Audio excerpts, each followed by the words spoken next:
हमारे नहीं रहे। अरे आनंद मार्गी साधक जो है, उसमें उस साधना का में है ही नहीं कि बाबा नहीं है। हम तो ये मानते कि बाबा हमारे साथ है, परम पुरुष हमारे साथ है। शरीर लेकर आए थे, शरीर लेकर शरीर चले गए, छोड़कर चले गए। तो पुण्य तिथि को मनाना ये कंप्रोमाइज है, ये एडजस्टमेंट नहीं है। मैं कतई स्वीकार करने वाला नहीं हूं। ये आनंद मार्ग आदर्श के विरुद्ध है ये सारे कार्य। बाबा ने कहा कि शोक का समय 12 दिन तक ही होना चाहिए। ठीक है, हमारे परिजन गुजर गए, वो तो मन से नहीं जाएंगे, लेकिन उनके नाम पर वो चले गए, चले गए अपने संस्कार के अनुसार, वो अपना दूसरा जन्म ले लिए होंगे। उनके नाम पर जो हम दुखी हो रहे हैं वो तो बेकार है। दुखी होने से आपको मैं बता दूं कि शोक का जो समय होता है, शोकाकुल मन, शोक के समय में ब्रेन के बहुत सारे फंक्शन रुक जाते हैं, अवरुद्ध हो जाते हैं, मन का कार्य रुक जाता है। इसलिए शोक करने की जरूरत क्या है। महापुरुषों का पुण्य तिथि नहीं मनाया जाता, और न किसी भी व्यक्ति का पुण्यतिथि मनाना चाहिए। ये आनंद मार्ग का आदर्श कहता है। आनंद मार्ग की नवीन जो मान्यताएं हैं, सामाजिक मान्यता है, वो कहता है। इसे हमें मानकर चलना होगा। तो आनंद मार्ग की सभ्यता का विकास जिन मूल्यों पर होना है, उसे हमें भली भांति समझना होगा। हम सभी साधक हैं। साधक होने के नाते हमारा जो व्यवहार है हमारे आदर्श के अनुसार होना चाहिए। समय लगेगा। हम देखते हैं कि बहुत सारे मनुष्य में कुछ कुछ आदतें हैं, वे आदतों से बाज नहीं आते, उनके संस्कार हैं। संस्कार के अनुरूप मनुष्य की अभिव्यक्ति होती है। इवन उसका चिंतन भी संस्कार के अनुरूप ही होता है। हम साधना करेंगे और अपने अपने भीतर जो संस्कारगत जो दुर्बलताएं हैं उसको ओवरकम करने का हम प्रयास करेंगे। ये सतत प्रयास है। आनंद मार्ग की सभ्यता एक दिन में बनने वाली नहीं है, लेकिन समय लगेगा। ये चलता रहेगा, ये धारा है, प्रवाह है, एक दिन की बात नहीं है। लेकिन आज जो हम हैं और हमारे साथ जो भी साधक हैं, उन्हें इस बात को समझना जरूरी है कि हमारा आचरण और व्यवहार, हमारा चिंतन आदर्श के अनुरूप होना चाहिए। और एडजस्टमेंट की बात हमें रखनी है। एडजस्टमेंट हमेशा आदर्श को देखते हुए करना है, परिस्थितियों से। कभी कभी कंप्रोमाइज करने की परिस्थितियां आ जाती है। जैसे मान लीजिए आप चक्कर लगा रहे हैं गवर्नमेंट ऑफिस में और सब घूस लेने वाला बैठा हुआ है, आपकी बात नहीं सुन रहा है, आपका सेकेंड लेसन फर्स्ट लेसन कोई काम में नहीं आ रहा है। मैं व्यवहारिकता में बता रहा हूं। तो आप कब तक दौड़ते रहेंगे। फिर आप कैलकुलेशन करते हैं कि यदि मैं 10 बार आया और 200 रुपया खर्चा किया तो 2,000 तो गया। यदि उसको 1,500 दे दिया जाए, 1,000 दे दिया जाए तो काम हो जाएगा। ये तो विवेक सम्मत बात है। अब बिना लिए हुए करने वाला ही नहीं है। अब छोटा सा काम है, कागज निकलवाना है, तो क्या कलेक्टर से पैरवी करवाइएगा आप, कि कलर को ले दे करके अपना काम करवाइएगा, आगे बढ़िएगा। परिस्थिति विपरीत है, तो कंप्रोमाइज थोड़ा आपको करना होता है। लेकिन यह भी यदि बृहत तरीके से देखें, दृष्टिकोण से देखें, तो ये कंप्रोमाइज नहीं, एक छोटा सा एडजस्टमेंट ही है। ये कंप्रोमाइज इसको नहीं कहते हैं। उनकी इच्छा है कि हमें पैसा आप दीजिए, तब हम आपको काम करेंगे। आप उसको खुश कर दीजिए। नहीं तो 10 बार बुलाएगा, 20 बार बुलाएगा, 20 बार आने जाने में जो खर्चा होगा, आपका समय नष्ट हुआ, खर्चा हुआ, उससे अच्छा है कि उससे कुछ ले दे करके काम करवा लिया और आपका काम भी रुका रहेगा। तो एडजस्टमेंट, कंप्रोमाइज के बीच का जो सिल्वर लाइनिंग है, उसको समझ करके हमें अपना सोच तैयार करना चाहिए और उसी के अनुरूप व्यवहार करना चाहिए। इससे जल्द से जल्द एक कलेक्टिव साइकोलॉजी, एक कलेक्टिव सामाजिक व्यवहार आचरण तैयार होगा और मार्गी की एक अपनी विशिष्ट पहचान बन जाएगी। वो जहां भी जाएंगे लोग कहेंगे कि वो आनंद मार्गी है। आज भी लोग चर्चा करते हैं। एक आचार्य राजमोहन जी थे, मैं जानता हूं उन्हें। बहुत ही साधारण सा पर्सनालिटी था उनका, बहुत सामान्य रहते थे वो, और बहुत बड़े इंजीनियर थे वो, सुपरिटेंडिंग इंजीनियर थे, चीफ इंजीनियर थे, बहुत बड़े। और गंगा सेतु का निर्माण उन्हीं के सुपरविजन में हुआ था, उन्हीं के काल में हुआ था। उस जमाने में उन्हें 3 लाख रुपया दिया जा रहा था। उस जमाने में 3 लाख रुपया बहुत बड़ा चीज था।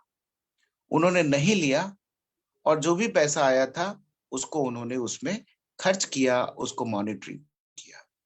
उनके अधीनस्थ अधिकारी उनसे नाराज भी हुए, लेकिन वे कभी भी कॉम्प्रोमाइज नहीं किया इस बात पर।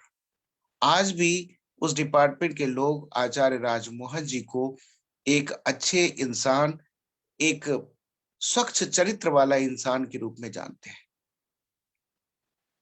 ये है हमारी पहचान।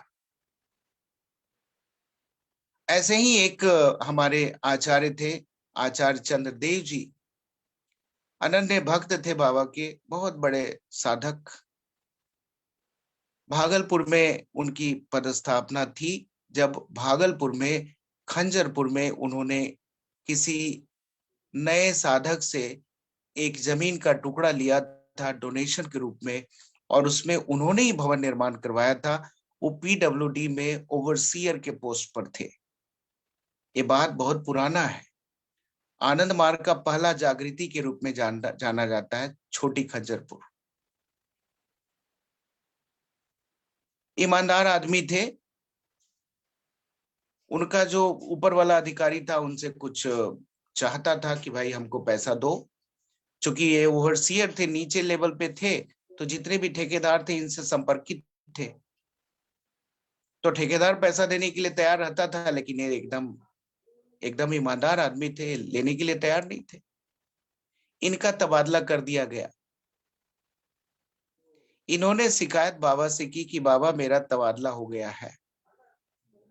बाबा ने कहा तुम चिंता मत करो, सब ठीक हो जाएगा। क्योंकि बाबा चाहते थे कि चंद्रदेव जी वहां रहें, क्योंकि कंस्ट्रक्शन पूरा नहीं हुआ था आश्रम का। तो आश्रम का कंस्ट्रक्शन, बाबा ने पूछा कि कितना दिन में हो जाएगा, तो 3 महीने में। 3 महीने में तक उनका जो पदस्थापना, जो उनका ट्रांसफर हुआ था, रुका हुआ रहा। और फिर बाबा बोले कि देखो काम हो गया है ना, ठीक है, अब तुम्हारी बदली हो जाएगी और तुम चला जाना। तो उनकी बदली हो गई। 2 ऑप्शन था बदली की, जो बदली तो होना ही था, लेकिन पटना और टाटा नगर 2 ऑप्शन था उनके पास। बाबा से उन्होंने फिर पूछा कि बाबा मैं कहाँ जाऊं।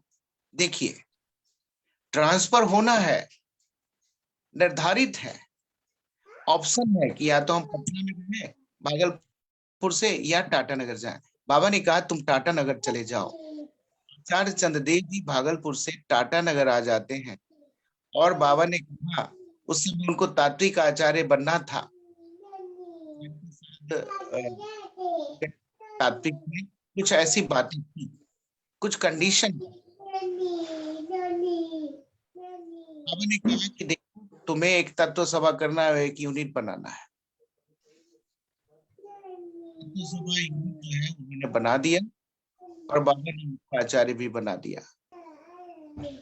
तरह से इस तरह से बहुत सारी जो दृष्टांत है हमारे बीच में शुरुआती के समय में, उसमें हम देखते हैं कि आदर्शगत कट्टरता बाबा ने मार्गियों में पिरोने का काम किया, बीजारोपण का काम किया। और बाबा चाहते थे कि हमारे साधक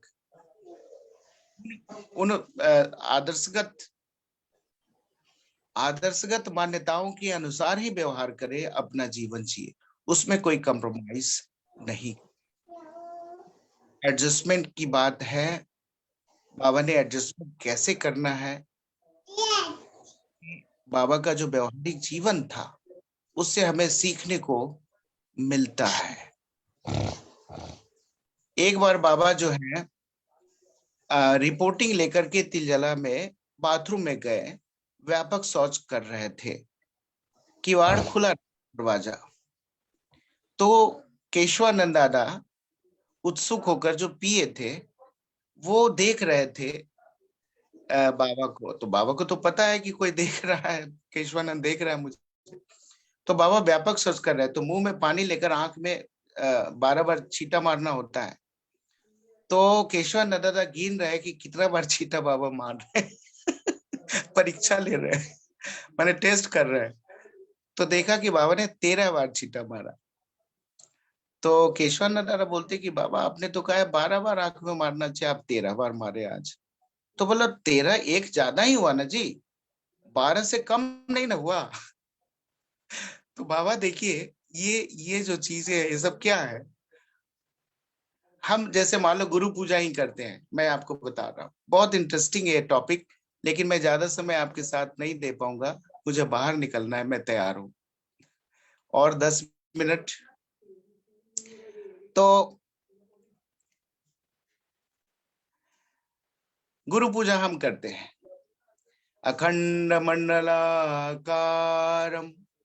अभी जो शब्द का जो सृजन हुआ है, शब्द का जो समावेश हुआ है, उसका जब आप लयबद्ध उच्चारण करेंगे तो अखंड मंडलाकारम, इतना समय तो आपको देना ही चाहिए।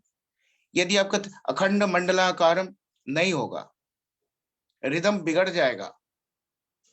सूत्र, ये जो श्लोक बनाया गया है, उसमें जो मात्राएं हैं, उसका उच्चारण उसी लय में होना चाहिए। और जिस लय में उच्चारण होगा, उस लय के साथ जब उच्चारण करेंगे, तब उसके अंदर में जो भाव है, उसकी अभिव्यक्ति होगी। अखंड, ये गुरु पूजा मैकेनिकल नहीं है, गुरु पूजा भावात्मक है।